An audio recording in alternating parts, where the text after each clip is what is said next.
Kai, my people, you don't set again. No be small something. Everywhere don't scatter. You don't happen. Make una carry una jokote sida. Come listen to this one. Only my ear no fit hear this one finish. I know say most of una know this prophet. So one I dey see for my screen here. Ilena Prophet David Yahweh. My people, as I dey talk to una now, David Yahweh don't bust come out to not be small matter, not be small thing. He don't drag some lady doctor come out to. No be small thing. Akwakoko, Okite, Chimari Temple. My people, not be small thing. He say make they come out, make they show the power.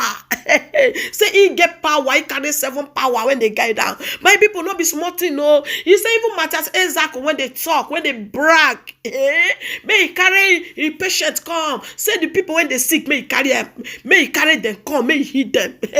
No be small something. He say evangelist Ebuka Obi. He say what that one a fake.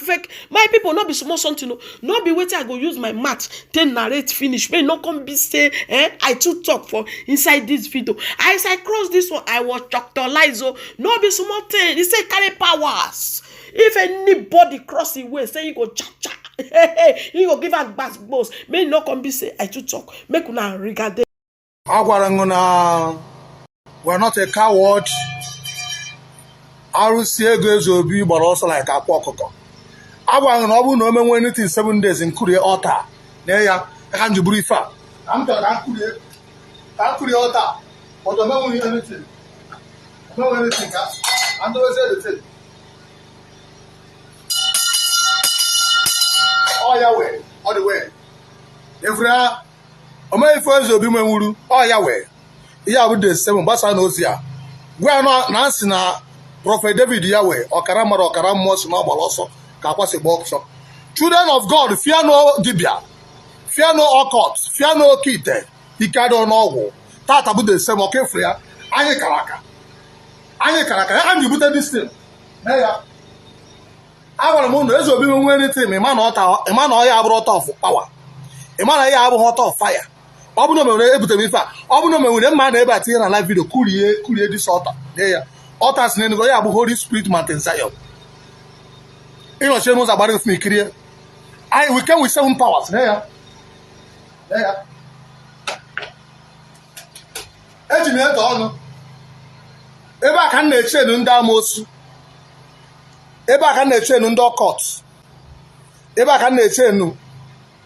Na dibia baki ike iru seba shame you. I have seen many idols. Esis go many idol. Aburo madan kete. Eso bi send rango but anwa he oru bini. Kan wa na just see ya na mma he oru bini. So you're too small. So enje okwu abo. Agwara m nu 7 days ru obu no me anything kurie this altar. The man chukwu na arụ ọrụ. But today, Jesus man na chukwu na arụ ọrụ. Abasine ka na eri gosi ma ofu onye mere oke ite. Mepere hotel akwa na mepe 2 hotel. Don't say I'm envy. No. Don't say I'm envy. I'm not worshiping. We're not dragging anything. Gosi ma ofu onye mere oke ite. Let's go and sit down. Nda bu ndị otu ezobidem. Why apego mo chacha. Apego haja. Shame on you. I want to know. No bu ni me wo anything man e be. That mean you're a fake. You're a fake because this is innocent people. And so I have come to defend the innocent people. I am angel on earth. At least the Chukadibi or Karama or Karum. God sent me in another state to come and fight war, to fight idol, to fight witches and wizards, to fight occult. I have fought war in first and second heaven. When I queen of heaven, I know God and can't do anything. Now all idol. When I know God, I overcome them. When I raise the gate from death, the demons that appear, there are more than 50,000 demons. No, we are on air. Oh, yes, no, weapon. I have all my water back. No, but a prophet, or weapon and Roman Catholic, a weapon to authority. Mbahoro say, now I will die. This one.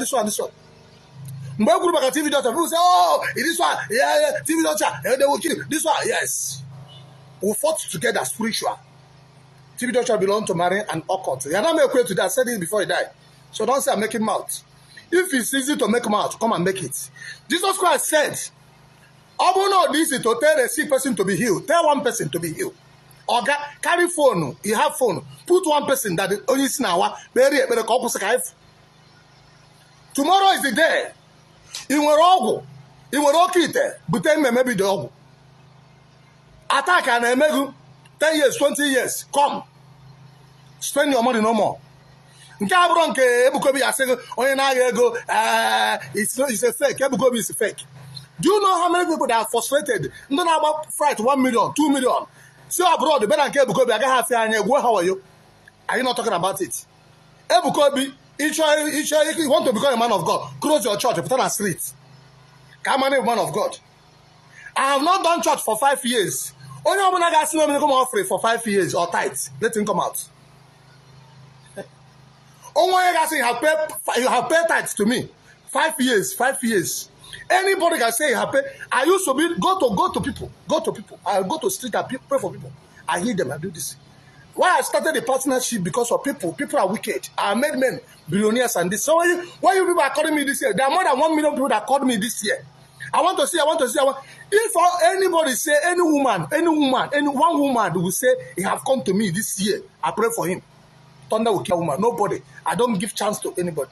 The only people I pray that they came for abroad, those are my friends. I just pray for them. Nobody else. So tomorrow, I'm giving opportunity to seek people.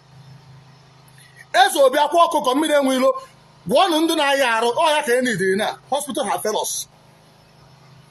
Politicians have fellows. You claim to be Dibia. Eda warrior. Also, be what Tanduna. Kaiti in the competition in Anambra State.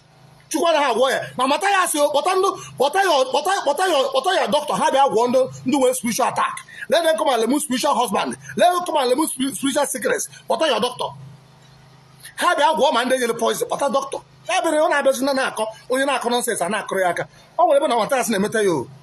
Yes, but he cannot realize everything.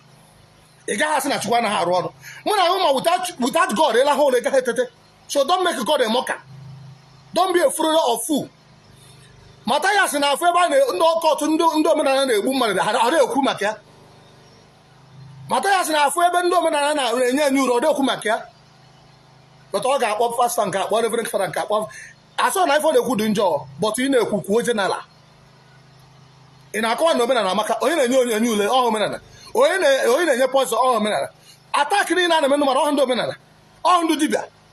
So let us put competition now. Let us come on air. Make on our organizer put on air. See what under road thing in one room. I walk enter video call. Heal 5 people. Samari, million will Samari. Enter video call. Heal 5 people. Prophet David Yahweh will heal 20 or 50. SOB heal 5 people. Where them? She my temple. Abro son say go kill the konomana. One undara one kaifu. You may say I'm not rich, but if I want to be rich, it will not cost me 6 months. I'll be so much rich, more than all those received doctor.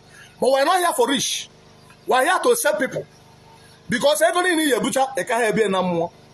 My father have died. He did not carry money to go to grave. My mother have died. I did not see the day I carry 1 car or 1 jeep. I have a brother that is a billionaire. Nobody carry 1 jeep put for my mother. That will tell you everything is a vanity upon vanity. Who know me will know that I'm not making mouth. All of you are poor people. Because I choose this path to save soul doesn't mean you're richer than me. It's a sacrifice I made for my own people. So I cannot watch you destroy Igbo with all courts. You want me to be looking at you. Don't come and tell me mind my business. If you tell me mind my business, because you making us and say you're giving pastor power. It's one. No, of you there. You never come one day right mind your business. All the whole pastor ran away. All the whole reference for ran away. But the monster ran away. He get power. But when the time for power reach, all of you will run away. If you not God of David Yahweh that came out, say no. That's why you don't know me. I'm not Facebook person. But because of our power, I say no. Will come out. Let the world know who carry power.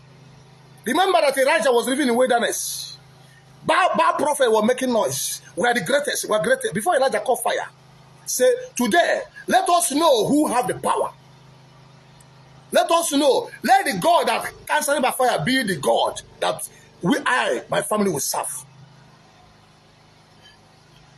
onye ọbụla na-amachukwu aka egwu gị na ya na ụmụ bie agwara m eze ego na ọ bụrụ na o menwe anything akụrie m ọta mbịara asara ya moto o menwuhie ya bụ ọ tara ya anything na gị na ọ ga-abịa sara m moto moto paakịrị onye anyị nwere na-egosi moto onye ji moto you don't dash me moto don't bring to me even na watch ya afụ don't buy me moto I know they do don't buy me I don't need moto. In 2005 I have drive Range Rover Vogue 20-something million. No be church money. No be church money. If you come to Anambra State, I have made men. If you come to Port Harcourt, I have made men. You come to Lagos, I have made men. You come to Abuja, I have made men. I'm not here to start calling their names. You come abroad, I have made men. If you come to entertainment people, music industry, I have one of the strongest artists that are pulling weight, which he cannot do music in Nigeria without mentioning Dr. Mighty. It's my boy. I bring him from scratch. If you come to movie industry, he cannot talk about the movie industry without calling A to Z production. It's my company. So don't call you don't go and do people 419 and come out to come and start making noise. Show us where you get your money from. Onye gabu mmadụ obutere gị ego. Onye ga me 419 obutere gị ego. Onye ga me kidnap obutere gị ego. He made a protection. You're also a kidnapper. You're also a ritualist. My people, how na check am? Make una leave on our opinion in the comment section down there. My people, not be small thing, no. They say wahala not the finish, oh. Not be small something. I beg, oh. Make una show the power, so now they show the power. Now so we go the viral the video. Not be small something. My people, I beg, make una still help me share this one, oh. They say wahala not the finish, oh. Not be small saga continue. My people, as the thing they happen, now so I go the drop am for you. Ciao, ciao, everyone. Bye-bye.